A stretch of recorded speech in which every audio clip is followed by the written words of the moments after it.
لا حول ولا قوة إلا بالله العلي العظيم. أعوذ بالله من الشيطان اللعين الرجيم. بسم الله الرحمن الرحيم.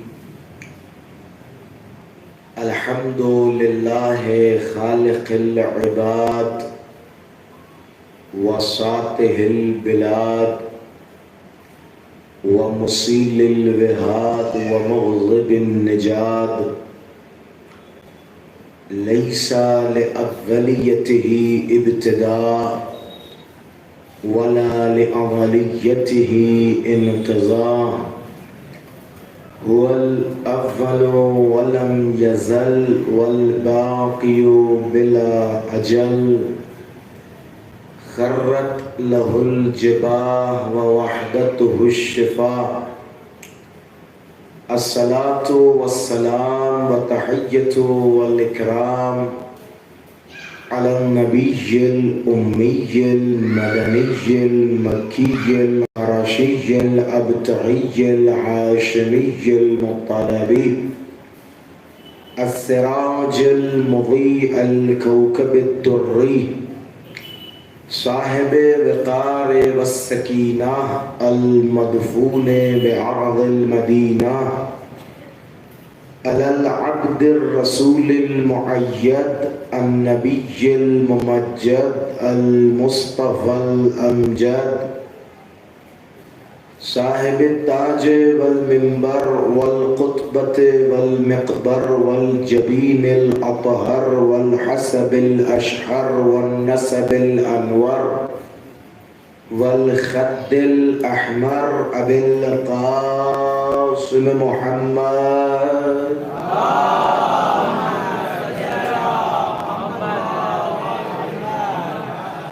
وعلى أهل بيت النبوة ومعدن الرسالة ومختلف الملائكة ومحبة الوحي وخزان العلم ومنتهى العلم وأصول الكرم وقادة الأمم وأولياء النعم وأناصر الأبرار ودائم الأخيار وساسة العباد وأركان البلاد وأبواب الإيمان وأمناء الرحمن وسلالة النبيين وصفوة المرسلين وعترة خيرة رب العالمين وعلى أئمة الهدى ومصابيح الدجى وعلام التقى وضب النهى وأولي الحجى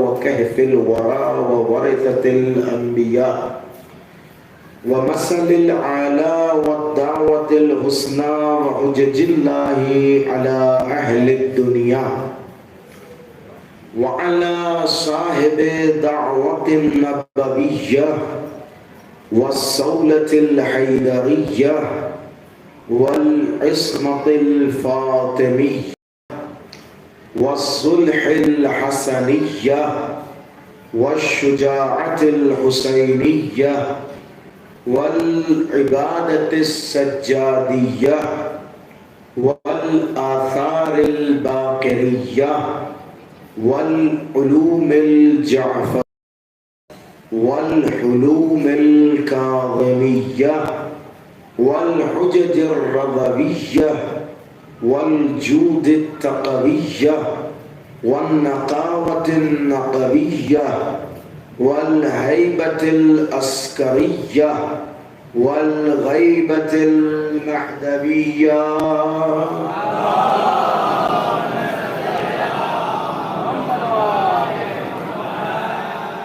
وعلى آله الطيبين الطاهرين المعصومين المظلومين المنتجبين المنتخبين ولعنة الدائمة الباقية على أعدائهم أجمعين من حين إلى يوم الدين.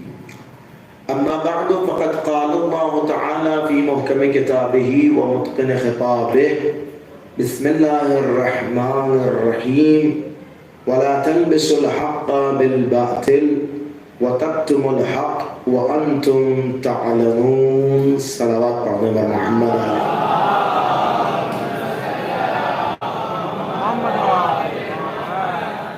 حضرات صاحب عزا وارث عزا امام عصر کے ظہور میں تعجیل کے لیے بآواز بلند صلوات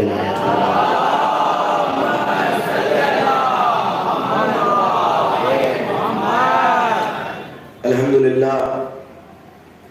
خمسہ مجالس کی دوسری تقریر سے آپ سامعین اور مومنین کے درمیان خطاب کرنے کا شرف حاصل ہو رہا ہے، اور ظاہر ہے کہ کل کی تقریر سے ان مجالس کے ابتدا اور تشریح کی گئی. کل تمہیدی مراحل تھے، کچھ باتیں آپ کے گوش گزار کی گئی اور آپ حضرات نے اسے تمام تر توجہات کے ساتھ مفضول فرمایا اور اسے قبول فرمایا. کل گفتگو کے درمیان میں آیت تک بھی نہیں پہنچ پایا تھا اور تمہیدی میں وقت تمام ہو گیا. تو ظاہر ہے کہ کل کی گفتگو سے اپنی گفتگو کو جوڑتے ہوئے کچھ باتیں یاد دہانی کے لیے آپ کی خدمت میں خلاصتاً عرض کر دوں کہ کل فرش عزا پر بیٹھنے والوں کی اہمیت کیا ہے خدا اور رسول کی نگاہ میں. دیکھیں، ہم اپنی نگاہوں کی بات نہیں کرتے، اس لیے کہ جب ہم اپنی نظروں سے دیکھیں گے تو کبھی کبھی نورانی چیز بھی ہمیں جسم میں اپنی طرح نظر آ جاتی ہے، لیکن جب ہم کبھی قرآن اور حدیث کی نگاہ سے دیکھیں تب کسی چیز کی عظمت اور حقیقت کو درک کر سکتے ہیں، تب کسی چیز کی عظمت کو سمجھا جا سکتا ہے. کل میں نے عرض کیا کہ کچھ لوگ عزاداروں کو، فرش عزا پہ بیٹھنے والوں کو توہین آمیز الفاظ سے یاد کرتے ہیں. دیکھیے، عالم بشریت، حضرت آدم کی اولاد، ان میں اللہ نے کسی کو معصوم نہیں پیدا کیا ہے. معصوم صرف اور صرف 14 ہیں، باقی کوتاہیاں، غلطیاں، سرزنشیں تمام افراد کے یہاں پائی جاتی ہیں. ممکن ہے جو ممبر پہ بیٹھا ہو اس کے اندر بھی 1000 غلطیاں ہوں، جو فرش پہ بیٹھے ہوں ان کے اندر بھی غلطیاں ہوں، لیکن اس کا یہ مطلب نہیں ہے کہ ان غلطیوں کا ٹھیک کیا جائے. دیکھیں، کچھ میں عرض کرنا چاہتا ہوں، کم سے کم فرش عزا پر بیٹھنے والوں کی جو عظمت ہے، جو شرف ہے، جو وقار ہے، اس کی طرف توجہ رکھی جائے. اور یہ فرش عزا کائنات کو حق کی طرف دعوت دے رہا ہے، انسان کو حق کی طرف بلا رہا ہے. اور ظاہر سی بات ہے کہ انسان جو یہاں بیٹھا ہوا ہے وہ حق کو پہچانتے ہوئے یہاں بیٹھا ہوا ہے. اس لیے کہ جس کی حق کی معرفت نہیں ہے، جس کو حق کی پہچان نہیں ہے، وہ کیا فرش عزا پہ بیٹھے گا، وہ کیا فرش عزا پر آئے گا جسے یہی نہیں پتا کہ حق کسے کہتے ہیں. اور اسی عنوان کو مد نظر رکھتے ہوئے میں نے قرآن مجید سے سورہ بقرہ سے ایک آیت آپ کی خدمت میں پڑھی ہے جس میں اللہ صاف طور سے اپنے بندوں سے کہہ رہا ہے، لا تلبسوا الحق بالباطل وتکتموا الحق، کہ دیکھو کبھی بھی حق کو باطل سے نہ ملاؤ. توجہ رکھیے گا، قرآن کی گفتگو شروع ہو رہی ہے کہ کبھی بھی حق کو باطل سے نہ ملاؤ. قرآن کہہ رہا ہے، اس کا مطلب کچھ لوگ ہیں کہ جو حق کو باطل سے ملاتے ہیں. دیکھیں، میں ممبر پر بیٹھ کر ان باتوں کو نہیں کہتا ہوں کہ جو نہ ہو رہی ہوں. میں مثال دوں آپ کی خدمت میں ممبر پہ بیٹھے بیٹھے کہنے لگوں، دیکھیں صاحب، کوئی صاحب لائٹ نہ بند کرے، تو آپ لوگ سب کے سب مڑ کے ادھر ادھر دیکھنے لگیں گے کہ بھئی کون ہے جو لائٹ بند کر رہا. لیکن جب آپ کسی کو نہیں دیکھیں گے تو آپ کہیں گے مولانا کیسی باتیں کر رہے ہیں. جب کوئی لائٹ بند ہی نہیں کر رہا تھا تو آپ کو کہنے کی کیا ضرورت تھی. تو مجھ جیسا آدمی کہ جس کے پاس تھوڑی سی عقل ہے، وہ بھی یہ سمجھتا ہے کہ جو بات نہیں ہو رہی ہو اسے منع نہیں کیا جاتا. تو قرآن تو خالق عقل کا کلام ہے. تو قرآن کی یہ آیت کہ حق کو باطل سے نہ ملاؤ بے معنی ہوگی نہیں. اس لیے کہ جب ہم وہ بات نہیں کہتے کہ جس کی ضرورت نہ ہو, تو قرآن وہ بات کیسے کہے گا جس کی ضرورت نہ ہو.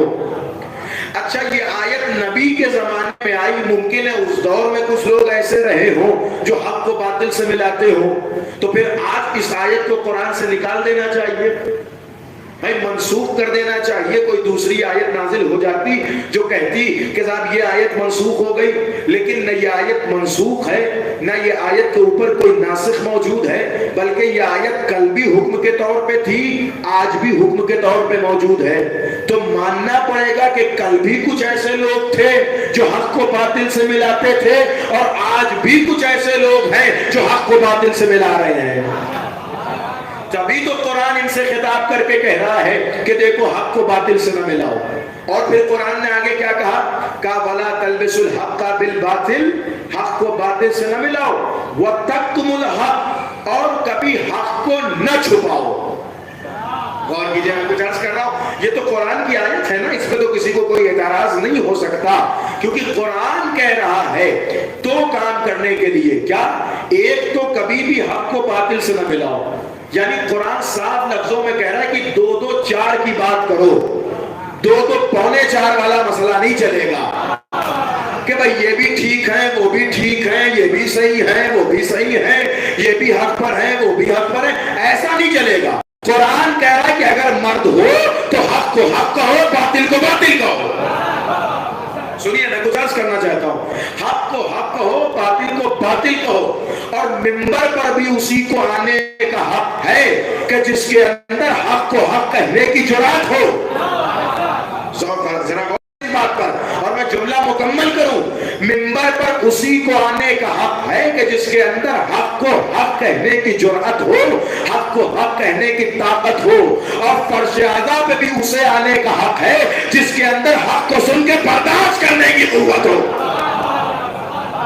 اور سنیے, منبر پر آ کر اگر کوئی حق بیانی نہیں کر رہا ہے تو یہ امام کا سکھایا ہوا طریقہ ہے کہ 4 سال کا امام بھی آ کے کہتا ہے کہ اتر میرے باپ کے منبر سے. میں کچھ عرض کر رہا ہوں آپ کی خدمت میں, بیٹھنے والا منبر پہ بیٹھا اور بیٹھ کر الٹی سیدھی باتیں کرنے لگا تو امام نے کہا اتر میرے باپ کے منبر سے. اچھا, اس نے بھی اتر کے بتایا کہ منبر حسن کے باپ کا ہے, کسی اور کا نہیں ہے.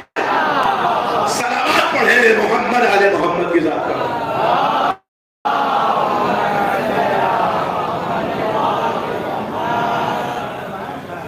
تو یہ قرآنی بات ہے کہ بھائی دیکھو, ہمیشہ حق گوئی سے کام لو, کبھی بھی حق کو باطل سے نہ ملاؤ, حق کو باطل کے ساتھ نہ رکھو.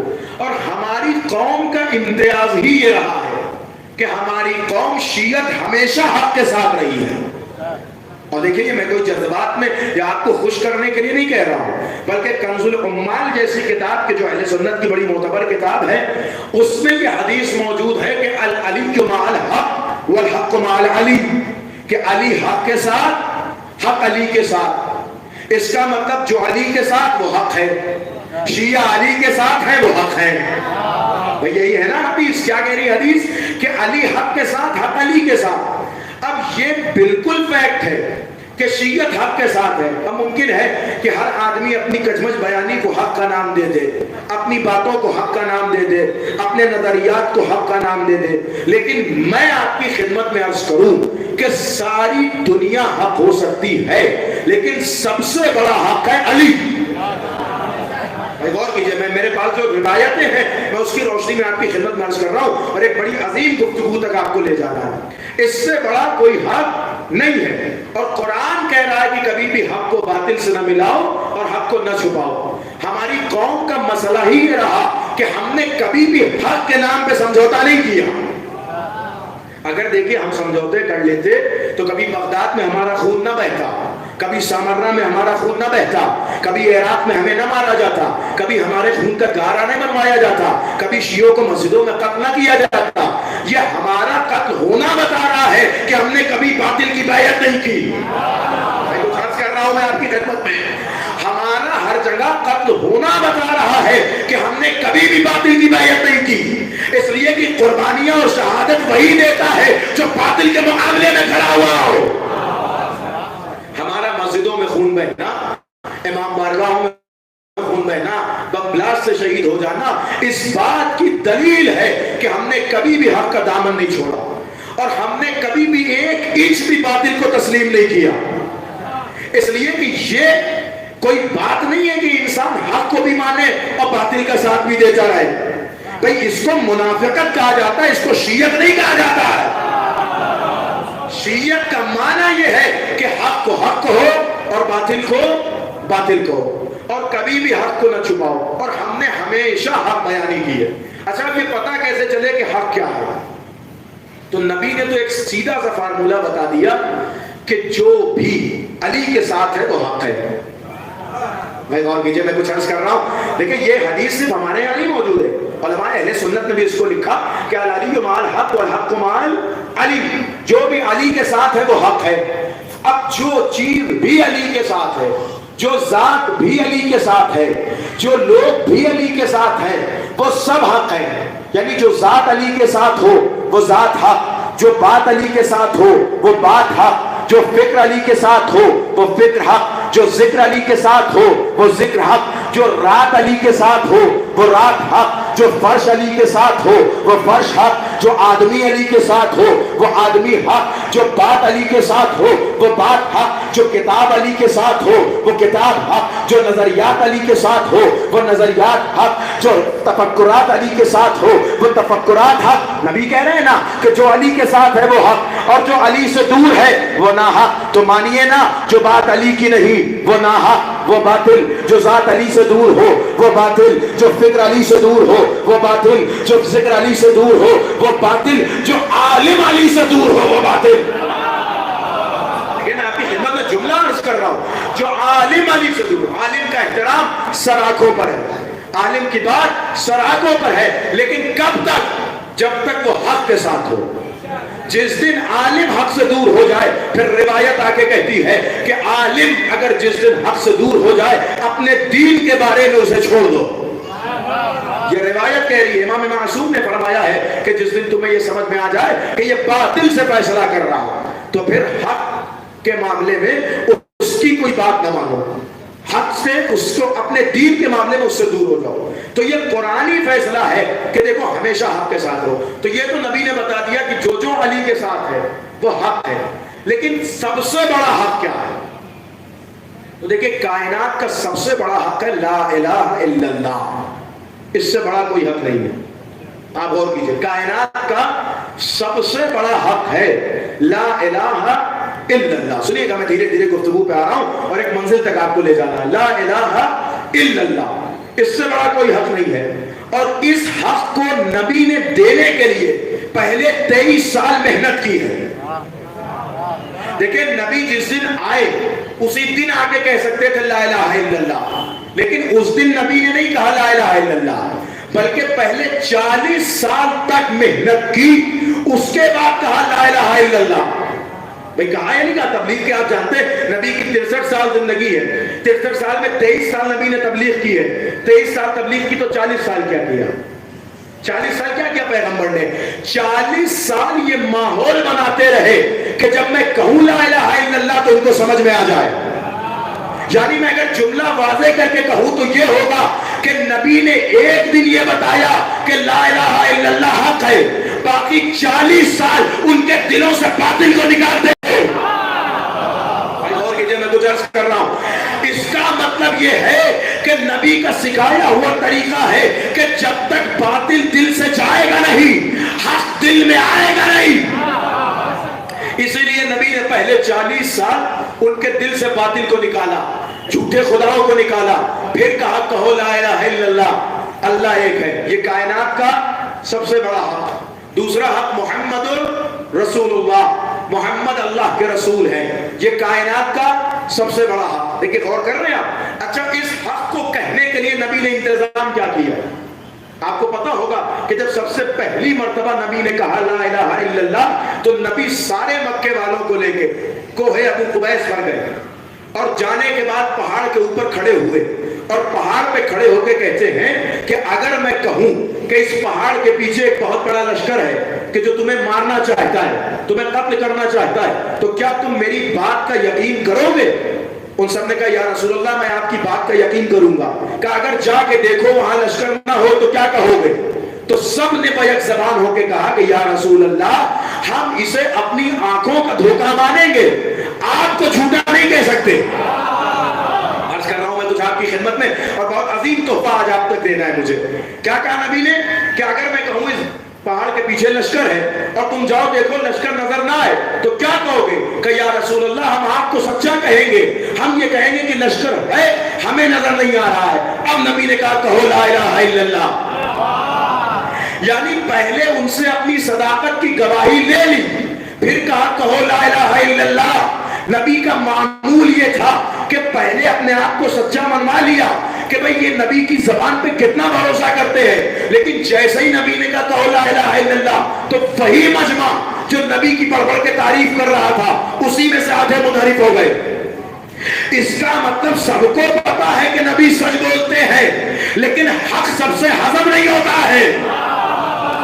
لیکن میں کہیں تک آپ کو لانا چاہتا ہوں، سب کو پتا ہے کہ نبی سچ بولتے ہیں، نبی سچے ہیں، نبی صادق ہیں، نبی امین ہیں، لیکن یہ مسئلہ ہے کہ حق سب کو ہضم ہی نہیں ہوتا ہے، حق سب کو برداشت ہی نہیں ہوتا۔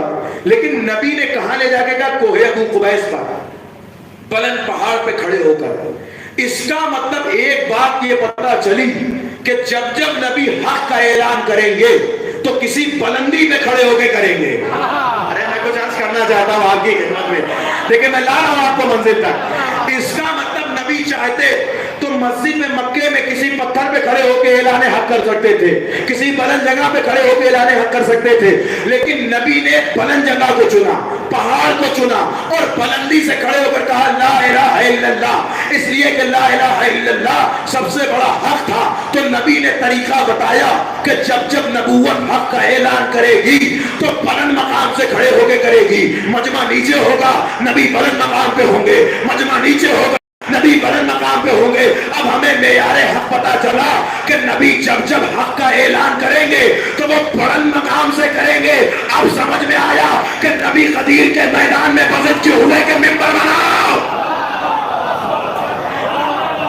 نبی غدیر کے میدان میں کیوں کہہ رہے ہیں کہ ممبر بناؤ، ممبر بناؤ، ممبر بناؤ؟ اس لیے کہ حق کا اصول یہ ہے کہ جب لا الہ الا اللہ کا اعلان ہوگا وہ بھی بلند جگہ سے ہوگا، اور جب علی اعلان ہوگا تو وہ بھی بلند مقام سے ہوگا۔ ذرا صلوات پڑھے محمد آل محمد کی طرح۔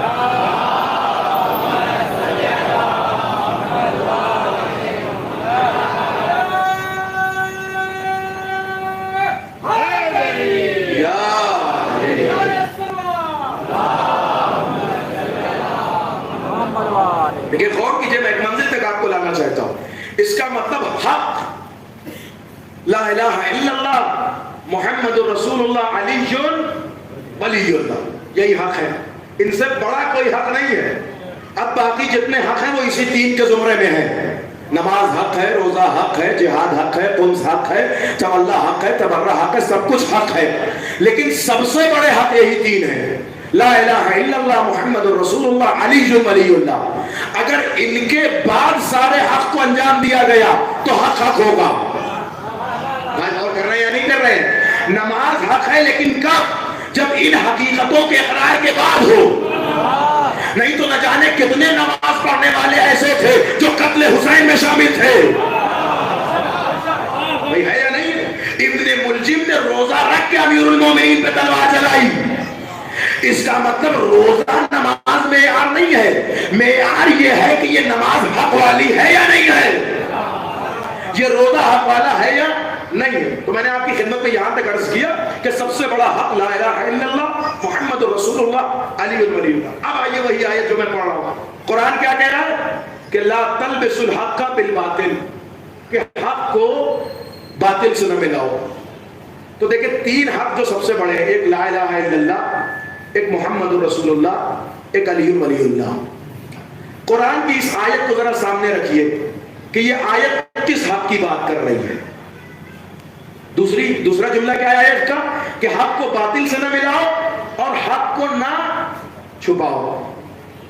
اب ہم نے شروع کیا، چونکہ ہمارے پاس 3 حق تھے، لا الہ الا اللہ، محمد رسول اللہ، علی ولی اللہ، اور آیت کہہ رہی کہ حق کو نہ چھپاؤ۔ تو ہم نے دیکھنا شروع کیا کہ بھئی کون سا حق ہے جسے چھپایا جا رہا ہے، اور آیت کہہ رہی کہ حق کو نہ چھپاؤ۔ تو ہم نے پہلے مسجدوں میں دیکھا تو ہمیں وہاں لا الہ الا اللہ نظر آیا، محمد رسول اللہ نظر آیا۔ ارے میں کچھ عرض کر رہا ہوں، آپ تک بات پہنچ رہی ہے؟ قرآن کیا کہہ رہا ہے کہ حق کو نہ چھپاؤ۔ ہم نے ڈھونڈنا شروع کیا، چونکہ حق تھے 3، اب کون سا حق ہے جو چھپایا جا رہا ہے؟ تو ہم نے یہی دیکھا کہ کچھ لوگ پچھلے سال پاکستان میں نکلے کہ جو یہ کہتے نظر آئے کہ اذان میں علی ولی اللہ نہ کہا جائے، اقامت میں علی ولی اللہ نہ کہا جائے۔ تو مجھے وہیں سے پتا چلا کہ آیت انہی لوگوں کے بارے میں کہہ رہی ہے کہ دیکھو حق کو نہ چھپاؤ۔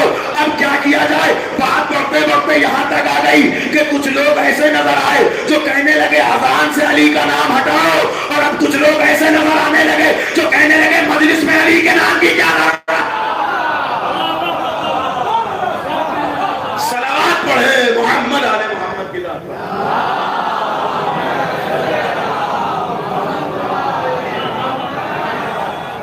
آپ غور کر رہے ہیں؟ دیکھیں اس کا مطلب یہ ہے کہ قرآن کا تخاطب انہی لوگوں سے۔ اچھا ہمارے یہاں یہ کام ہو ہی نہیں سکتا کہ حق کو باطل سے ملا دیا جائے، اس لیے کہ ہمارے یہاں فروع دین کی فہرست میں تولا بھی ہے، تبرہ بھی ہے۔ تبرہ بتاتا ہے کہ کون باطل ہے، تولا بتاتا ہے کہ حق کیا ہے۔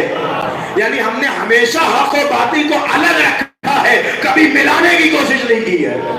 اور قرآن کہہ رہا ہے کہ کبھی بھی حق کو نہ چھپاؤ۔ اب آپ دیکھیے کون کون سا حق چھپایا گیا۔ اب ہمارے اوپر سارا مسئلہ ہی یہی ہے، شیعت کی ساری مجبوری یہی ہے کہ یہ حق کو قوم ہے، اس نے ہمیشہ حق تھا۔ ہم نے کلمہ علی ولی اللہ حق سمجھ کے جاری کیا۔ اب لوگوں کو ساری پرابلم یہ ہے۔ اچھا مسئلہ یہ بھی ہے کہ جب آدمی حق بولتا ہے تو کوئی اس کا کچھ بگاڑ نہیں سکتا۔ عرض کر رہا ہوں آپ کی خدمت میں، اگر آدمی حق کے ساتھ ہے تو مخالفت ہوتی ہے مگر اس کا کوئی کچھ بگاڑ نہیں سکتا۔ اگر مرے گا بھی تو موت شہادت کہلائے گی، اس لیے کہ حق کے ساتھ ہے، اور حق کے ساتھ جو ہو اسی کی مخالفت بھی ہوتی ہے، اس لیے کہ جب باطل کے ساتھ ہے آدمی تو کیا مخالفت۔ اور یہ بھی طے ہے کہ جب مخالفت ہوتی ہے تو کوئی اچھی اور کوئی عمدہ جسے کہا جائے کہ جو اس کا عیب ہو وہ نہیں بیان ہو سکتا، اس لیے کہ جو حق کے ساتھ ہو اس کے اندر کا ہے۔ تو جب عیب نہیں ملتا تو پھر عیب تراشی کے طور پر عیب چپکائے جاتے ہیں۔ اب آپ اپنی تاریخ اٹھا کے دیکھ لیجئے، ہمارے اندر کوئی عیب نہیں تھا لیکن کیا کہا گیا؟ شیعہ تھوک کے دیتے ہیں مثلا، ہمارے اندر ہے سر نہیں۔ شیعوں کے یہاں 40 پاروں کا قرآن ہوتا ہے ہمارے یہاں کسی کے پاس نہیں، ہمارے یہاں 30 پاروں کا قرآن رکھا ہوا ہے۔ آپ آ جائیے اور آگے بڑھیے، شیعہ مثلا ذوالجنہ کی پوجا کرتے ہیں، ہم میں سے کسی کا ایسا عقیدہ ہے کہ ہم گھوڑے کی پوجا کرتے نہیں، ہم صرف اس کی زیارت کرتے ہیں، پوجا نہیں کرتے، ہم ہمیشہ عبادت اللہ کی کرتے ہیں۔ اور آگے آ جائیے، شیعہ تھوک کے دیتے ہیں مثلا، یا مثلا اور آگے آ جائیے، شیعہ شام غریبہ میں کیا کرتے ہیں؟ ارے بھیا یہ سب تو ہم ایسے ہیں جو چوراہوں پہ کرتے ہیں۔ کر رہا ہوں میں آپ کی خدمت میں، کہتے ہیں شیعہ مجلسوں میں علی کو اللہ کہتے ہیں، تو آئیے ہم چوراہے پہ مجلس کر رہے ہیں۔ بھئی ہے نا یہ ایک الزام یہ بھی ہے کہ شیعہ مجلسوں میں مولا علی کو اللہ کہتے ہیں، تو الحمدللہ آج تو نیٹ کا زمانہ ہے، یوٹیوب کا زمانہ ہے، شیعہ مجلس نکالیے اور ہمیں دکھائیے کہ کس شیعہ ذاکر نے علی کو اللہ کہا ہے۔ اما آپ کو پتہ ہی نہیں ہے، اگر عربی آتی ہوتی تو آپ کو سمجھ میں آتا۔ کوئی بھی ذاکر جب منبر پہ بیٹھتا ہے تو سب سے پہلے وہ خطبہ پڑھتا ہے، جو عربی میں خطبہ پڑھا جاتا ہے، جا کے اس کا ترجمہ کر لیجئے، اس خطبے میں سب سے پہلے اللہ کی حمد بیان ہوتی ہے۔ یعنی ذاکر بیٹھتے ہی منبر پہ کہہ رہا ہے کہ ہم اللہ کو اللہ کہتے ہیں، علی کو اللہ نہیں کہتے۔ تو میں عرض یہ کر رہا ہوں کہ جب آدمی حق کا مقابلہ نہیں کر پاتا تو الزام لگانے لگتا ہے۔ اب یہ سارے الزامات شیعہ پہ لگائے، مثلا شیعہ یہودیوں کی تقلید کرتے ہیں، الحمدللہ ہم یہودیوں سے اتنے دور ہیں کہ یہودیوں کا پروڈکٹ بھی یوز نہیں کرتے۔ اب آپ جا کے وہ دیکھیے کہ جو اسلام کے نام پہ یہودیت کی تبلیغ کر رہے ہوں، اب اب کوئی ضروری نہیں کہ میں ہر بات کھل کے آپ کی خدمت میں عرض کروں، لیکن یہ مسئلہ آپ تک پہنچنا چاہیے. بس میں عظیم منزل تک آپ کو لے آیا. تو اس کا مطلب جب آدمی حق کو نہیں پہچانتا ہے تو اعتراضات کرنے لگتا ہے. اب جیسے ایک اعتراض یہ ہے کہ شیعہ علی علی بہت کرتے ہیں، نماز نہیں پڑھتے، علی علی بہت کرتے ہیں، ذکر علی جہاں دیکھو وہاں علی، مجلسوں میں لکھا. کمال یہ تھا کہ پہلے یہ اعتراضات دوسروں کی طرف سے آتے تھے. بھئی غیروں نے یہ اعتراضات کیے کہ شیعہ علی علی کرتے ہیں، شیعہ علی کو خدا مانتے ہیں، یہ ہے وہ ہے. اب اپنی مجلسوں میں بھی یہ باتیں بیان ہونے لگی کہ بھئی یہ علی علی ہوتا ہے، علی علی سے کیا فائدہ، یہ اتنا ذکر علی کیوں. تو میں آپ کی خدمت میں عرض کروں قبلہ کہ جس طریقے سے ہر کام نبی نے کر کے دکھایا ہے ویسے ہی مجلس کے لیے بھی ایک سلیبس بتایا ہے. جیسے نبی نے ہر کام کر کے دکھایا ویسے ہی مجلس کے لیے کہا زینوا مجالسکم بذکر علی، اپنی مجلسوں کو علی کے ذکر سے زینت دو. تو یا تو یہ نبی کی بات ماننا چھوڑ دیجئے کہ نبی نے یہ جو کہا یہ غلط کہا. آپ نبی سے زیادہ قابل ہیں، پڑھے لکھے ہیں، اس لیے نبی کی بات کو چھوڑ کر اب آپ نیا سلیبس مجلس میں لے کر آئے. نبی کہہ رہے ہیں کہ علی کا تذکرہ کرو. علی کا ذکر اتنا جامع ہے کہ اگر انسان علی کے ذکر میں اپنی عمر گزار دے تب بھی اس کی عمر کم ہوگی، علی کا ذکر باقی رہ جائے گا. تو اب سنیے وہ بات جس کے لیے میں آپ کی خدمت عرض کروں. لوگ کہتے ہیں نا کہ صاحب اتنا علی علی کیوں، اتنا زیادہ علی کا ذکر کیوں. اب میں نے جو کل کی گفتگو کی تھی اسی سے اپنی گفتگو کو جوڑنے جا رہا ہوں. اتنا زیادہ مولا علی کا تذکرہ کیوں، اتنا زیادہ مجلسوں میں ذکر علی کیوں، ذکر فضائل کیوں. کچھ ایسی بات ہو، حق بیانی ہونی چاہیے. اما علی سے بڑھ کے کوئی حق ہے؟ اسی حق کو تو بیان کرنے کے لیے میسم کو زبان کٹوانی پڑے گی. اس سے بڑھ کے کوئی حق ہے؟ مجھے بتائیں. اب سنیے وہ بات جس کے لیے میں آپ کو زحمت دے رہا تھا. کتاب کا نام فضائل الشیعہ، لکھنے والے اہل شیعہ کے بہت بزرگ عالم شیخ صدوق. ان سے بڑا کوئی نام نہیں عالم شیعہ ہے. پہلے اولین غیبت صغرا کے بعد پہلے مجتہد، غیبت کبرا کے بعد پہلے مجتہد آیت اللہ العظمہ الشیخ صدوق، جن کی کتابیں پڑھ کر فتوے دیے جاتے ہیں. ملا یعذرہ الفقیہ کتب عربہ میں سے ایک کتاب ہے جو شیخ صدوق کی ہے. اتنے بڑے عالم جو امام زمانہ کی دعا سے پیدا ہوئے. محمد محمد. ان کے والد نواب اربا کے دور میں تھے. انہوں نے خط لکھا، نواب اربا میں سے چوتھے نائب کو دیا کہ آخری امام تک پہنچا دیں. آخری امام نے اس خط کا جواب دیا کہ اللہ تمہیں ایک بیٹا دے گا کہ جو شیعت کے لیے مفید ہوگا، جو شیعت کے لیے فائدہ مند ہوگا. پھر اللہ اس دعا کے نتیجے میں کون پیدا ہوا؟ شیخ صدوق. ان کی کتاب ہے فضائل الشیعہ. الحمدللہ وہ کتاب میرے پاس موبائل میں پی ڈی ایف میں بھی موجود ہے، جو دیکھنا چاہے وہ دیکھ سکتا ہے مجلس کے بعد. اس میں انہوں نے تحریر فرمایا، پوری لفظ کی ذمہ داری سے آپ کی خدمت میں عرض کر رہا ہوں. سنیے یہ تحفہ ہے آج کی مجلس کا. وہ عرض کرتے ہیں، وہ لکھتے ہیں اپنی کتاب میں کہ نبی بیٹھے ہوئے تھے، پیغمبر ختمی مرتبہ تشریف فرما تھے، رسول اللہ بیٹھے ہوئے تھے. 6 آدمی کا گروہ جن میں بڑے بڑے صحابہ کے بڑے بڑے بیٹے، وہ 6 آدمی کا گروہ نبی کے پاس آیا اور آ کر کھڑے ہو کر کہتا ہے یا نبی اللہ، آپ اتنا علی علی کیوں کرتے ہیں؟ جب دیکھو تب علی، اٹھتے علی، بیٹھتے علی، میدان میں علی، رز میں علی، بز میں علی، چادر میں علی، ممبر پہ علی، ہر جگہ علی علی. اتنا علی سے کیا پیار، اتنا علی سے کیا محبت، اتنا علی کا ذکر کیوں؟ یہی جو آج ہم سے کہا جاتا ہے کہ مجلسوں میں کب تک علی علی ہوگا، کتنا علی علی ہوگا اور کب تک علی کے ذکر پہ واہ واہ ہوگی. تو آج سنتے چلیے نبی سے بھی یہی سوال کیا گیا. اب میں نے کتاب، حوالہ، رائٹر، عالم، علماء سب آپ کی خدمت میں عرض کر دیا. اب اگر کوئی نہ مانے تو جا کے شیخ صدوق اور وہ سمجھے. وہ لکھتے ہیں شیخ صدوق کی جیسے ہی نبی کی خدمت میں یہ 6 افراد آئے اور آگے کہتے ہیں یا نبی اللہ، آپ جب دیکھو تب علی کا تذکرہ، کھانے پہ علی کو بلا رہے ہیں، دعوت میں علی کو بلا رہے ہیں، بیٹی علی کو دیے دے رہے ہیں، ہر جگہ علی کا ذکر کر رہے ہیں. آخر اتنا علی کا ذکر کیوں کرتے ہیں؟ شیخ صدوق لکھتے ہیں کہ جیسے یہ جملہ لوگوں نے پیغمبر سے کہا، پیغمبر مسکرا رہے تھے، لیکن جیسے یہ جملہ سنا پیغمبر کے چہرے پہ آثار غضب نمودار ہوئے اور غصے کے عالم میں پیغمبر نے ایک طویل خطبہ ارشاد فرمایا. سب کو جمع کیا اور جمع کر کے پیغمبر نے کہا کہ کیا کہتے ہو تم؟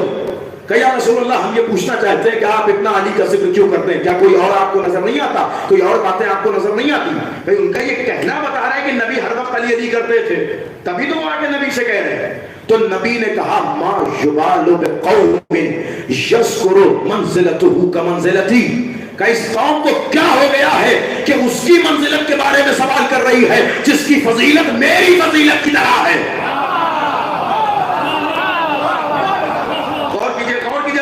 کرنے جا رہا ہوں اس کے یہ جملہ کہنے کے بعد نبی نے کہا تمہارا یہی سوال ہے نا کہ میں اتنا علی علی کیوں کرتا ہوں؟ تو آج سنو میں تمہیں بتاتا ہوں کہ میں اتنا علی علی کیوں کرتا ہوں. شیخ صدوق لکھتے ہیں کہ نبی نے کہا سنو میں بتانا چاہتا ہوں کہ میں اتنا ذکر علی کیوں کرتا ہوں، اتنا علی کا تذکرہ کیوں کرتا ہوں. فرمایا بسم اللہ الرحمن الرحیم الا ومن احب علیا فقد احبنی ومن احبنی فقد رضی اللہ عنہ ومن رضی اللہ عنہ کافاہ الجنہ الا ومن احب علیا لا یخرج من الدنیا حتى يشرب من الكوثر ويأكل من الطوبى ويرى مكانه في الجنة ألا ومن أحب عليا قبل صلاته وصيامه وقيامه واستجاب له دعاه ألا ومن أحب عليا استغفرت له الملائكة وفتحت له أبواب الجنة السمانية يدخلها من أي باب شاء بغير الحساب ألا ومن أحب عليا آتاه الله كتابه بيمينه وحاسبه حساب الأنبياء ألا ومن أحب عليا حفظ الله عليه سكرات الموت وجعل قبره روضة من رياض الجنة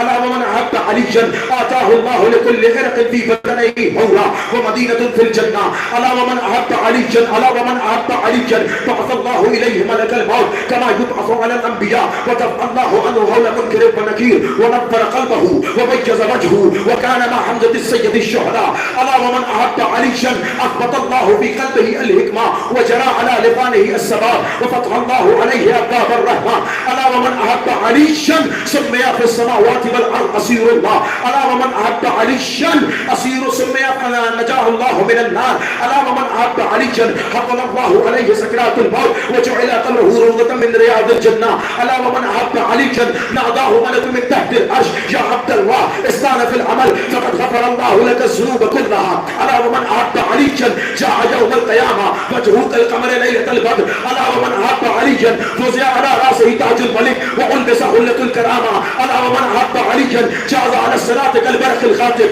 ألا ومن أحب عليا كتب له براءة من النار وجواز على الصراط وأمان من العذاب فلم ينشر له ديوان ولم ينسب له الميزان وقيل له ادخل الجنة بلا حساب ألا ومن أحب عليا صافته الملائكة وغارته الأنبياء وقضى الله له كل حاجة ألا ومن أحب على محمد أمن من الحساب والميزان والصراط ألا ومن مات على حب آل محمد فأنا كفيله بالجنة مع الأنبياء ألا ومن مات على بغض آل محمد لم يشم رائحة الجنة. صلوات پڑھیں عظمت اہل بیت پر.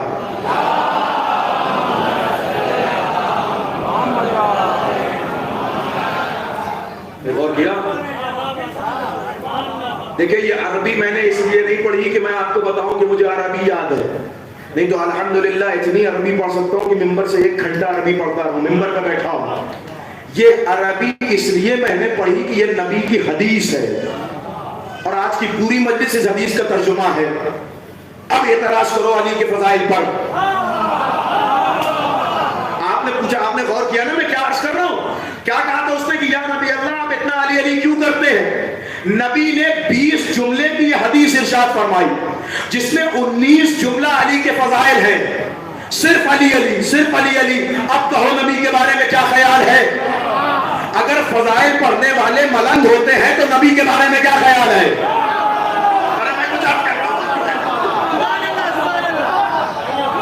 اگر صرف علی علی کرنے سے کوئی ملنگ ہو جائے تو نبی کے بارے میں کیا خیال ہے؟ نبی نے 20 جملے کی حدیث مولا کی خدمت میں، اور میں نے عرض کیا کہ شیخ صدوق جیسا عالم لکھ رہا ہے. اب سنیے، میں جلدی جلدی آپ کی خدمت میں چاہتا ہوں کہ یہ پوری حدیث پہنچ جائے چونکہ پیغمبر نے ارشاد فرمایا. انہوں نے آگے کہا یا نبی اللہ آپ اتنا علی علی کیوں کرتے ہیں؟ آپ نے پوری حدیث سنی ہوگی، اتنی عربی تو آپ بھی سمجھ رہے ہوں گے کہ ہر جملے کے شروع میں یہ آیا الا ومن احب علی، جو علی سے محبت کرے، جو علی سے محبت کرے، جو علی سے محبت کرے. اس کا مطلب پوری حدیث میں ایک جگہ بھی نبی نے علی کے فضائل نہیں پڑھے ہیں، علی سے محبت کرنے والوں کے فضائل پڑھے ہیں. ارے بھائی غور کیجیے ہے میں کچھ عرض کر رہا ہوں. اس کا مطلب نبی نے سلیقہ بتایا کہ اگر کوئی علی پہ اعتراض کرے تو علی کے چاہنے والوں کے اتنے فضائل سنا دو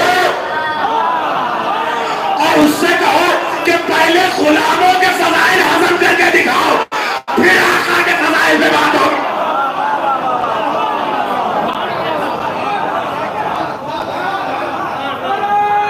سلامت رہے.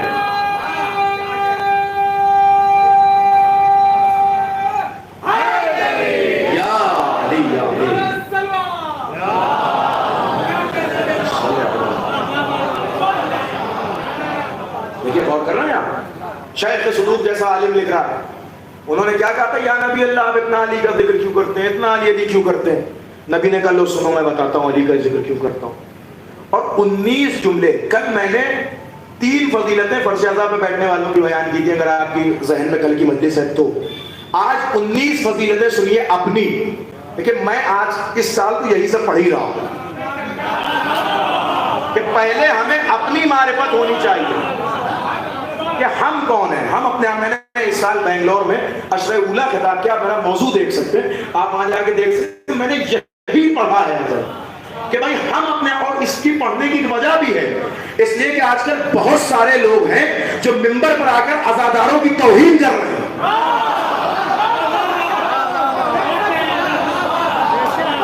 مجھے ایک امام کا طریقہ دکھاؤ, نبی سے لے کر 12 امام تک ہر امام نے تبلیغ کی ہے یا نہیں کی ہے؟ نماز روزے کے بارے میں بتایا نہیں بتایا, لیکن ہمیں بتاؤ کہ کبھی دشمنوں کے سامنے ہمارے کسی امام نے کسی شیعہ کو رسوا کیا ہو؟ کسی ایک روایت میں, جھوٹی سے جھوٹی روایت میں لکھا, مجلسیں لوڈ کی جاتی ہیں, اپلوڈ ہو رہی ہے, لائیو ہو رہی ہے, اور تم منبر پہ بیٹھ کر, ارے بھائی گھر کی کوئی کمی ہے تو وہ گھر میں حل ہوگی یا مجلس میں کی جائے گی؟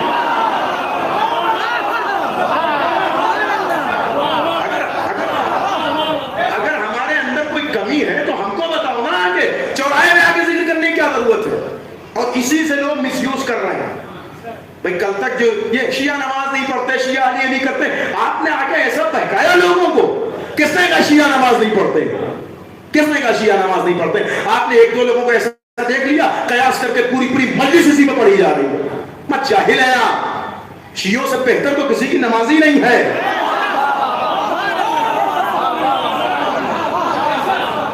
سنیے, اسی لیے میں عرض کر رہا ہوں کہ ذرا احتیاط سے کام لیا جائے. جو فرش اعظم پہ بیٹھتے ہیں وہ یوں ہی نہیں بیٹھتے ہیں. یہ جو علی سے محبت کرنے والے بیٹھا, چاہے ایک جملہ میں آپ کی خدمت میں اور عرض کر دوں. 19 جملے نبی نے ارشاد فرمایا, ہر جملے میں کیا کہا؟ علی کے محب کی یہ فضیلت, علی کے محب کی یہ فضیلت, علی کے محب کی یہ فضیلت. یہ نہیں کہا کہ علی کے شیعہ کی یہ فضیلت. ارے اس جملے پہ بھی توجہ کیجئے آپ. دیکھیں کچھ لوگ کہتے ہیں نا کہ شیعہ ہونا ہمارے بس میں کہاں ہے. ہاں تو ٹھیک ہے, یہ کوئی فضیلت علی کے شیعہ کی نہیں ہے, یہ محب کی فضیلت ہے.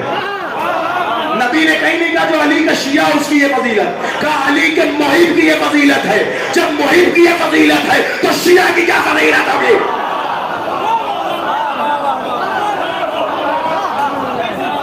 اب سنیے اپنے فضائل.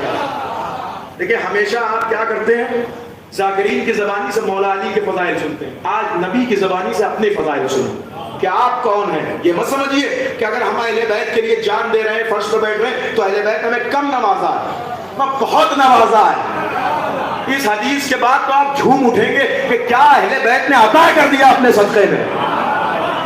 نبی پہلا جملہ کہتے ہیں سنو میں بتاتا ہوں علی کیا ہے. فرمایا الا ومن احب علی فقد احب علی, جس نے علی سے محبت کی اس نے مجھ سے محبت کی. ومن احبنی فقد رضی اللہ عنہ, اور جس نے مجھ سے محبت کی اسی سے اللہ راضی ہوا. ومن رضی اللہ عنہ کافاہ الجنہ, اور جس سے اللہ راضی ہوا وہ جنت میں چلا گیا. دیکھیں کتنی آسانی سے آپ نے جملہ سنا. کیا میں مجبور ہو جاؤں کہ اپنی خطابت کے انداز میں ترجمہ کروں؟ بھائی نبی کی حدیث کا جملہ سنیے, کیا کہا کہ جس نے مجھ سے محبت کی اس نے علی سے محبت کی, جس نے علی سے محبت کی اس نے اللہ سے محبت کی, جس نے اللہ سے محبت کی اس سے اللہ راضی ہوا, جس سے اللہ راضی ہوا وہ جنت میں گیا. اس کا مطلب جنت میں جانے کے لیے اللہ کا راضی ہونا ضروری, اللہ کا راضی ہونے کے لیے اللہ سے محبت کرنا ضروری, اللہ سے محبت کرنے کے لیے نبی سے محبت کرنا ضروری, نبی سے محبت کرنے کے لیے علی کی محبت ضروری. جملہ کہو, اس کا مطلب رضی اللہ بننے کے لیے علی کی محبت ضروری.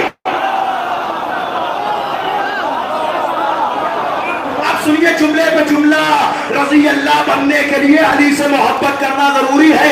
اب سمجھے کہ ہم ائمہ کو علیہ السلام کیوں کہتے ہیں؟ اس لیے کہ یہ رضی اللہ بیٹھے ہوئے ہیں امام علیہ السلام.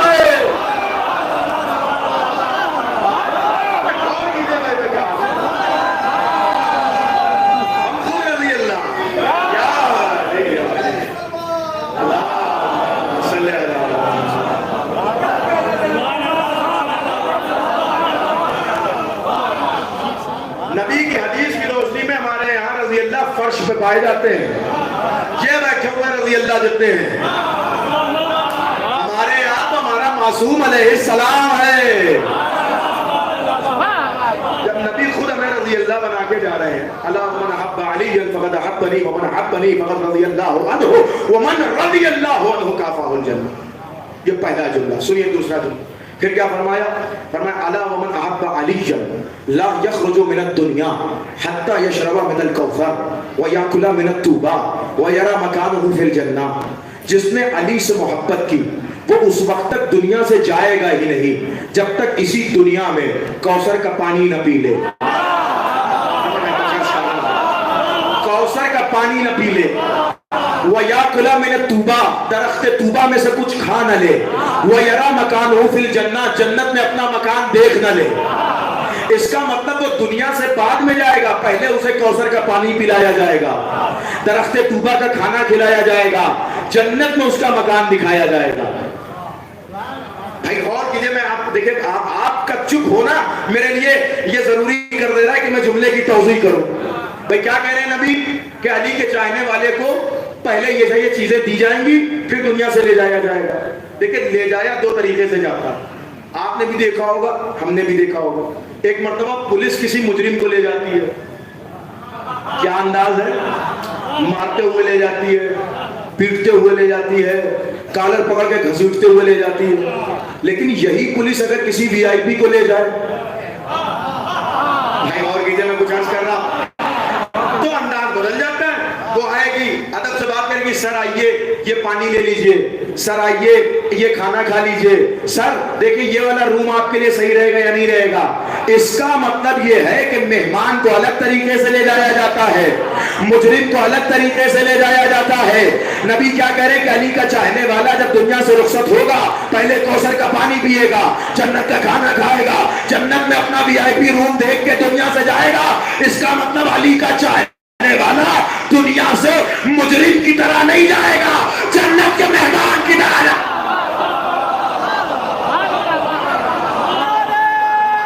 سلامت رہے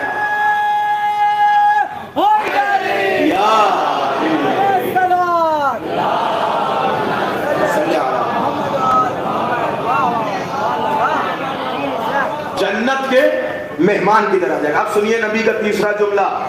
فرمایا الا ومن احب علی قبل صلاته وصيامه وقيامه واستجاب له دعاءه.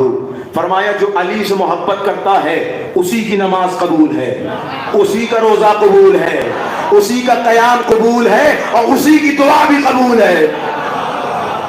اس کا مطلب نبی کا جملہ بتا رہا ہے کہ محب علی کی عبادت قبول ہے, باقی سب کی فضول ہے.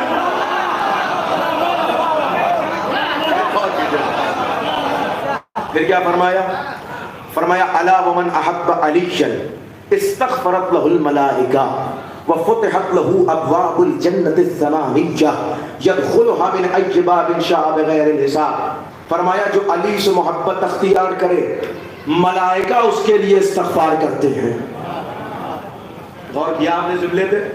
دیکھیں ایک مرتبہ ہم استغفار کرتے ہیں, ایک مرتبہ ملائکہ استغفار کرتے ہیں. ہماری ناپاک زبان کہاں, ملائکہ کی معصوم زبانیں کہاں.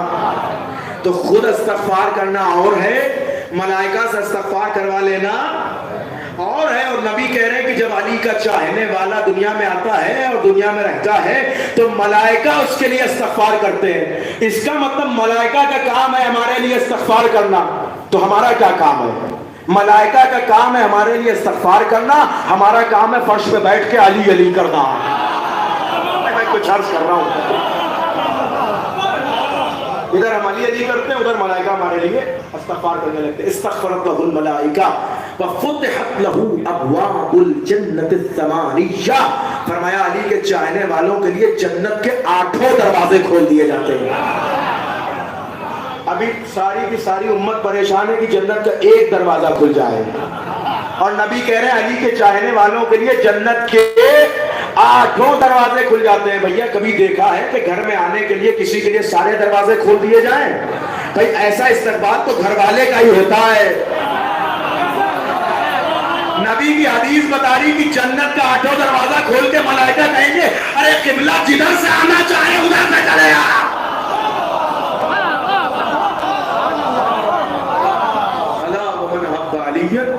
استغفرت له الملائکہ وفتحت له ابواب الجنت الثمانیہ یدخلها من ای باب شاء بغیر الحساب، بغیر حساب و کتاب کے جدھر سے چاہے ادھر سے، آپ ہی کا گھر ہے جدھر سے چاہے ادھر سے۔ 5واں جملہ الا ومن احب علیا، کیا جملہ کہہ دیا پیغمبر نے، الا ومن احب علیا آتاہ اللہ کتابہ بیمینہ وحاسبہ حساب الانبیاء، فرمایا جو علی سے محبت رکھے گا اللہ اس کے نامہ اعمال کو اس کے دائیں ہاتھ میں دے گا۔ اب آپ جا کے روایت پڑھیے، روز محشر 2 طرح کے لوگ ہوں گے، کچھ لوگ کا نامہ اعمال بائیں ہاتھ میں ہوگا، کچھ لوگ کا دائیں ہاتھ میں ہوگا۔ کسی کو پتا نہیں تھا کہ کس کا ہاتھ میں ہوگا کس کا دائیں ہاتھ میں ہوگا، مجھے یہ نہیں پتا کہ کس کا بائیں ہاتھ میں ہوگا، لیکن اتنا پتا ہے کہ ہمارا دائیں ہاتھ میں ہوگا۔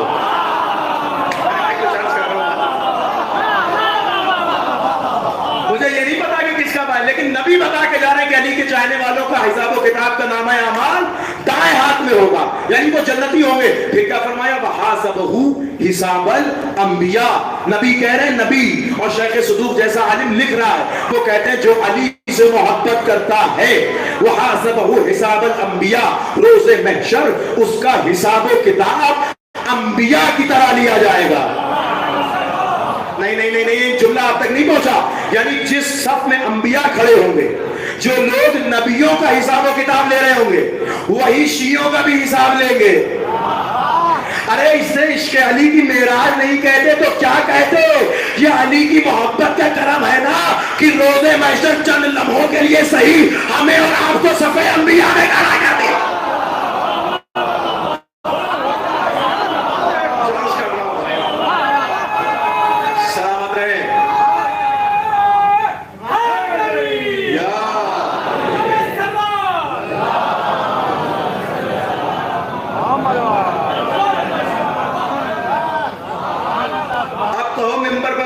آپ جاہل ہیں جنہیں نبی اتنے فضائل سے نواز دے، فرمایا الا ومن احب علیا۔ دیکھیں ایک ایک جملے پہ کافی دیر رکا جا سکتا تھا، لیکن میں چاہتا ہوں زیادہ سے زیادہ بات آپ تک پہنچے۔ فرمایا الا ومن احب علیا، کیا جملہ کہہ رہے ہیں پیغمبر، اور اس جملے پہ بہت خاص توجہ چاہتا ہوں میں۔ کیا فرمایا؟ الا ومن احب علیا قبل صلاته وصيامه وقيامه واستجاب له دعاءه۔ پھر فرمایا الا ومن احب علیا حفظ الله عليه سکرات الموت وجعل قبره روضة من ریاض الجنہ۔ فرمایا جو علی سے محبت اختیار کرتا ہے، جو علی کا محب ہے، جو علی کا عاشق ہے، جو علی کا چاہنے والا ہے، اللہ نے اس کے لیے سکرات موت کو، یعنی موت کی وحشت کو ختم کر دیا ہے۔ جو ڈراؤ علی والوں کو موت سے،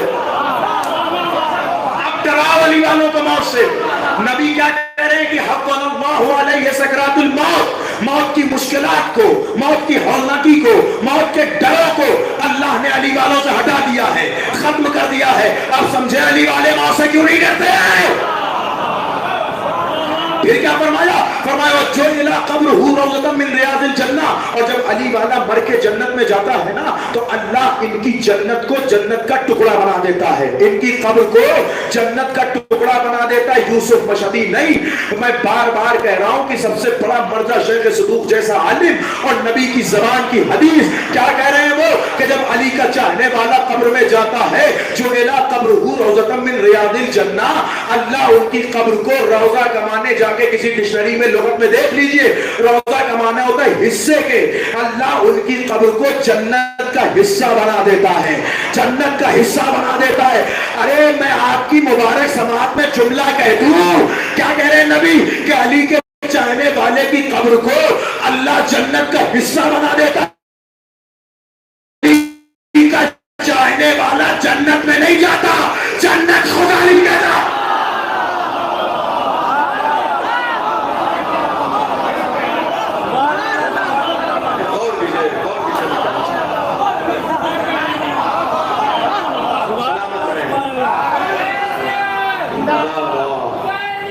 زندہ آباد, مردہ آباد, مردہ آباد, زندہ آباد,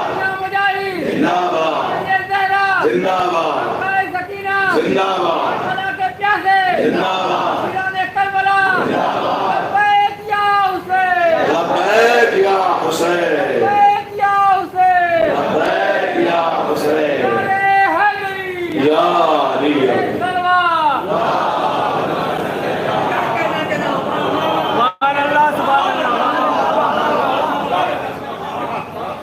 جو الہ قبرہ روضۃ من ریاض الجنہ, اللہ ان کی قبر کو جنت بنا دیتا ہے.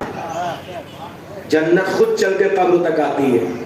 اب دیکھیں مجھے یہاں پر ایک واقعہ چھوٹا سا نے کہا, فرمایا الا ومن مات علی بغض آل محمد لم یشم رایۃ الجنہ. فرمایا جو بغض آل محمد لے کے مرے, جو آل محمد کی عداوت رکھ کے مرے, وہ جنت کی خوشبو بھی نہیں سونگھ سکتا. دیکھیں اچھے خاصا نبی کا خطبہ چل رہا, اچھے خاصا نبی حدیث بیان کر رہے تھے, 19 جملہ فضائل میں پڑھ چکے تھے. یہ 20واں جملہ کہنے کی کیا ضرورت تھی؟ یا نبی اللہ ہماری قوم میں بڑے نیوٹن مزاج لوگ ہیں, ان کا کہنا یہ ہوتا ہے کہ صرف فضائل پڑھیے, ان کی باتیں کرنے کی کیا ضرورت ہے؟ تو یا نبی اللہ ہو سکتا ہے یہ سوال آپ تک بھی پہنچ جائے کہ 19 جملے تو نبی کا ٹھیک ٹھاک تھا, 20ویں جملے میں پتہ نہیں نبی کو کیا ہو گیا. جیسے کہتے ہیں لوگ کہ 45 منٹ تک تو مولانا بہت صحیح چل رہے تھے, لیکن پھر پتہ نہیں کیا ہو گیا. تو اگر کچھ لوگ ایسے نیوٹرل ٹائپ کے ہوتے ہو, نبی کی حدیث سے سنتے, کہتے ہیں 19ویں جملے تک تو بڑا مزہ آ رہا تھا, لیکن یہ 20ویں جملے میں نبی کو کیا ہو گیا, یہ 20ویں جملے میں نبی عداوت اور عداوت کی بات کیسے کرنے لگے. تو یا نبی اللہ کچھ لوگ کو بڑا اعتراض ہو جائے گا. ٹھیک ہے آپ فضائل بیان کرتے, کہتے کہ علی کے چاہنے والوں کی یہ فضائل, علی کے چاہنے والوں کی یہ فضیلت, لیکن یہ کہنے کی کیا ضرورت ہے کہ جو علی سے دشمنی رکھے, جو آل محمد سے دشمنی رکھے, وہ جنت کی خوشبو بھی نہیں سونگھ سکتا. بھئی تولے تک تو ٹھیک تھا, یہ 20واں جملے میں وہ تبرہ نظر آ رہا. 19ویں جملے تک تو بہت سارے لوگوں کو بات ہضم ہو جائے گی, یہ 20ویں جملے پہ آ کے بہت سارے لوگ اٹک جائیں گے. یا نبی اللہ ایسا نہ کرتے. نبی کہیں گے میں ہوں اللہ کا نبی, میں ہوں قرآن کی زبان, میں ہوں قرآن ناطق, میں ہوں وحی کا عالم, میں ہوں نور اول, میں ہوں خلق اول, میں ہوں لفظ اول, میں ہوں قدر اول, میں ہوں بشر اول, میں ہوں جسم اول, میں ہوں خلقت اول, میں ہوں جنت کا مالک, میں ہوں سلسبیل کا مالک, میں ہوں شافی محشر. تو میں جو بھی کرتا ہوں تو قرآن کے انداز میں کرتا ہوں, اللہ کے حکم پہ کرتا ہوں. تو میرے اوپر انگلی بعد میں اٹھانا, پہلے جا کے قرآن پہ انگلی اٹھاؤ کہ یا اللہ قرآن میں ذکر آدم کرتا, ذکر ابلیس کیوں, ذکر حابیل کرتا, ذکر قابیل کیوں, ذکر نوح کرتا, ذکر شیطان کیوں, ذکر ابراہیم کرتا, ذکر شیطان نمرود کیوں, ذکر موسیٰ کرتا, ذکر فرعون کیوں, ذکر محمد کرتا, ذکر ابو لہب اور ابو جہل کیوں.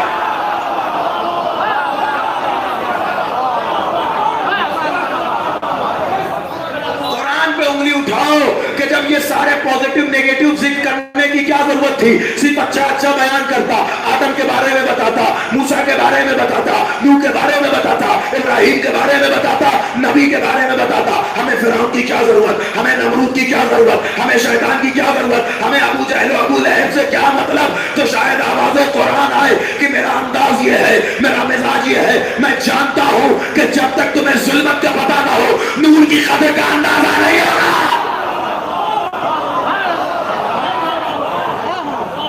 ظلمت کا پتہ نہ ہو تو نور کی قدر کا کیا اندازہ. جب تک لائٹ جائے نہیں تو آنے کی اہمیت کیا پتہ چلے گی. جب تک پستی کا تصور نہ ہو تو بلندی کو کیسے در کیا جا سکتا ہے.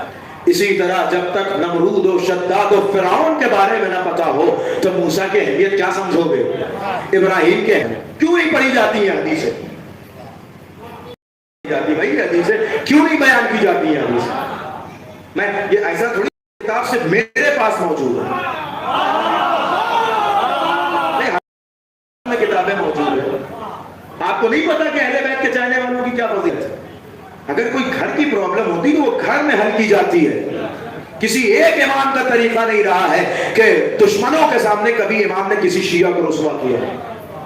آج انٹرنیٹ کا زمانہ ہے، لوگ دیکھتے ہیں آپ کو اور آپ ممبر پر بیٹھ کر شیعوں کو رسوا کر رہے ہیں، شیعوں کو ذلیل کر رہے ہیں. کیا قوم تک دوسری قوموں تک میسج پہنچے گا؟ وہ کیا سمجھیں گے؟ تبلیغ کا طریقہ ہوتا ہے، سلیقہ ہوتا ہے. پہلے سیکھنا چاہیے کہ ممبر پہ آ کے بولنا کیسے. دیکھیں آپ عالم ہیں، ہمارے سر کے تاج ہیں. غور کیجئے، ایک جملہ کہنے جا رہا ہوں اور اپنے وجود سے بڑا جملہ کہنے جا رہا ہوں. دیکھیں علماء واقعاً ہمارے سر کے تاج ہیں، لیکن تب تک جب تک آل محمد کے مقابلے میں نہ ہوں. علماء ہمارے سر کے تاج ہیں جب تک آل محمد کی مخالفت نہ کریں. جس دن آل محمد کی مخالفت ہوگی تو ہمارے پیر کی چوٹیوں کو ملائے گا.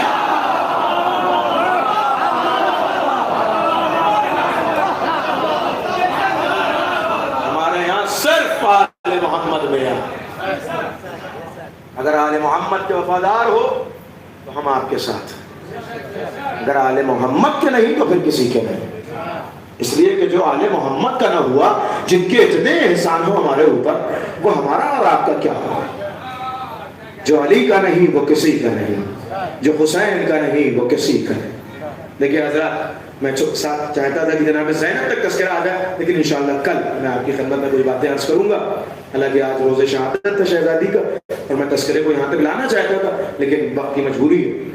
ارباب اعضاء، آپ محسوس کریں کہ جس نے ہمارے لیے اتنی بڑی بڑی قربانیاں دے دی ہوں، ہمیں تو چاہیے کہ اپنے جسم کی بوٹی بوٹی کر کے اس پر نثار کر دیں. کیا ضرورت تھی حسین ابن علی کو کربلا کے میدان میں اتنی بڑی قربانی دینے؟ اس لیے کہ ہمارا شیعہ سکون سے بیٹھے. فرق پتا ہو دنیا کو کہ حسین کے چاہنے والے اور ہیں، یزید کی پیروی کرنے والے اور. یہ قربانی کو یوں ہی بلا دیا جائے، ہلکے میں لے لیا جائے. رونے سے کیا ہوتا ہے؟ رونے سے قومیں ہل جاتی ہیں. یہ آنسو کس کام کے، یہ آنسو کس کام؟ تمہیں کیا پتا یہ آنسو کس کام کے؟ جاؤ تاریخ پڑھو، 1400 سال میں ان آنسوؤں نے کیا انقلاب برپا کر دیا ہے. یہ آنسو کس کام کے؟ تمہیں کیا سمجھ میں آئے گا یہ آنسو کیا ہے؟ اگر آنسو کام کے نہ ہوتے تو امام سجاد 35 سال تک آنسو نہ بہاتے، وہ بھی خون کے آنسو. چوتھا امام پوری عمر گریا کرتا رہا. کیسا گریا؟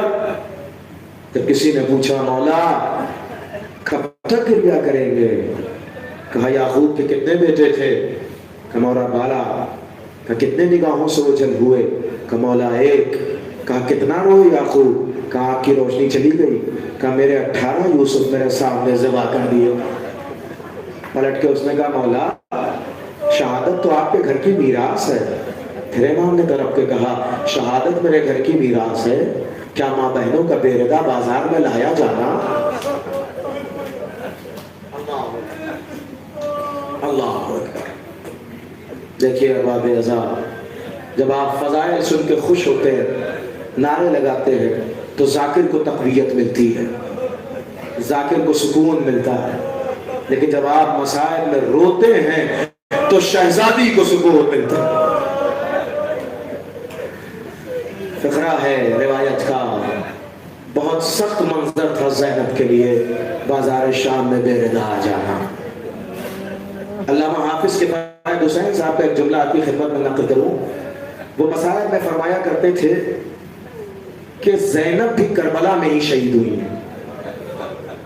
ان کا جملہ ہے، وہ کہتے ہیں کہ شہادت ذبح 2 طریقے سے کیا جاتا ہے. جہاں کربلا میں امام حسین کو ذبح کیا گیا ہے، وہیں جناب زینب کو بھی ذبح کیا گیا ہے. وہ کہتے تھے کہ ذبیحہ 2 طریقے سے ہوتا ہے. ایک تو دیکھا ہوگا آپ نے کہ سر و تن میں جدائی کر کے ذبح کیا جاتا ہے، لیکن مچھلی کو ایسے نہیں ذبح کیا جاتا. مچھلی کو پانی سے نکال کے باہر رکھ دیا جاتا ہے، مچھلی تڑپ تڑپ کے مر جاتی ہے، یہ مچھلی کا ذبیحہ ہوتا ہے. وہ کہتے ہیں دونوں ذبیحے کربلا میں ہوئے. حسین کے سر و تن میں جدائی کر کے حسین کو ذبح کیا گیا, زینب کے سر سے ردا چھین کے زینب کو ذبح کر دیا. زینب کی سر سے ردا کا اترنا ہی زینب کی موت ہے. جزاکم اللہ خیر الجزا. آپ کی آوازیں گریا بلند ہو رہی ہے ارباب عزا. بڑا سخت مرحلہ تھا زینب کے لیے دربار شام میں جانا. میں یوں ہی نہیں کہہ رہا ہوں, وہ عظیم شہزادی جس نے اتنے بڑے بڑے مصائب دیکھے, ارے کیا کم ہے جس نے اکبر کا لاشا دیکھا ہو, جس بی بی نے عباس کے کٹے ہوئے بازو دیکھے ہو, جس بی بی نے عمر محمد کی میت دیکھی ہو, قاسم کے پامال ٹکڑے دیکھے ہو, ارے جس بی بی نے خون میں غلطہ علی اصغر کا بدن دیکھا ہو, علی اصغر کا چھدا ہوا گلو دیکھا ہو, جس بی بی نے کربلا میں پڑے ہوئے عریان لاشیں دیکھے ہو. ارباب اعظم مقتل کا فقرہ ہے کہ جب کربلا سے یہ قافلہ گزارا جانے لگا, سید سجاد کے چہرے کا رنگ متغیر تھا. جناب زینب نے اپنے آپ کو پشت ناقہ سے گرا دیا.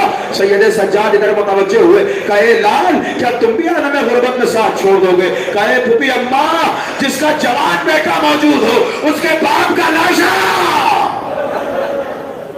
جزاکم اللہ. زینب یہاں سید سجاد کو ڈھارس دے رہی, اے بیٹا صبر کرو, اس کربلا میں روضہ تعمیر ہوگا, لوگ تمہارے بابا کی زیارت کے لیے آئیں گے. ایک جملہ مجھے آپ کو سنانا ہے. وہ زینب جس نے ہر جگہ صبر کا مظاہرہ کیا. پانی بند ہوئے, زینب جیسی صابرہ صبر کرتی رہی. خیمے جلا دیے گئے, زینب جیسی صابرہ صبر کرتی رہی. حسین کی لاش پہ گھوڑے دوڑائے گئے, زینب جیسی صابرہ صبر کرتی رہی. عباس کے شام قلم ہوئے, زینب جیسی صابرہ صبر کرتی رہی. قافلہ مقتل سے گزارا گیا, زینب جیسی صابرہ صبر کرتی رہی. کوفے کے دربار میں زینب آئی, زینب صبر کرتی رہی. خطبہ دینا پڑا, زینب صبر کرتی رہی. اے ارباب عزا, علی کی بیٹی ہے زینب, زہرا کی لاڈلی ہے زینب, حسین کی بہن ہے زینب, عباس کی بہن ہے زینب, لیکن صبر کرتی رہی. بے ردائی پہ صبر کیا. سکینہ تماشے کھاتی رہی, زینب صبر کرتی رہی. پشت پہ درے پڑتے رہے, زینب صبر کرتی رہی. لیکن مقتل نے لکھا کہ ایسی صابرہ بی بی جو کربلا سے شام کے موڑ تک صبر کرتی رہی. جب شام کا بازار آیا اور 3 دن تک زینب کو بازار کے باہر روکا رہا گیا.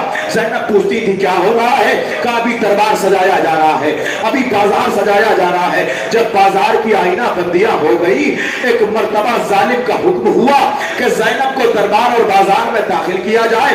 اب زینب کے صبر کا باندھ ٹوٹا. شہزادی نے آواز دی, اے رقیہ قریب آؤ, اے ام کلثوم قریب آؤ, اے سکینہ قریب آؤ, میں بد دعا کرتی ہوں, تم آمین کہنا.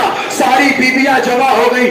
ابھی زینب بد دعا کرنا ہی چاہتی تھی کہ نگاہ سر حسین کی طرف اٹھی, سر حسین سے اشک جاری تھا. زینب سمجھ گئی, اے بھائیا اگر تمہیں یہ منظور ہے کہ زینب شام کے بازار میں چلی جائے تو زینب پیدا جا رہی ہے, لیکن اے بھائیا دعا کرو زینب زندہ رہ جائے.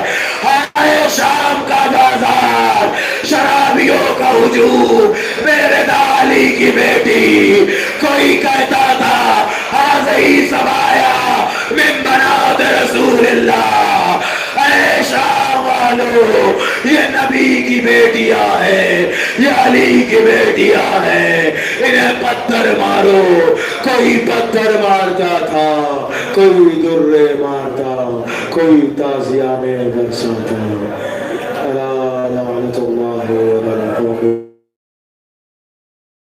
الذین ظلموا ایاما فلنبین قدر.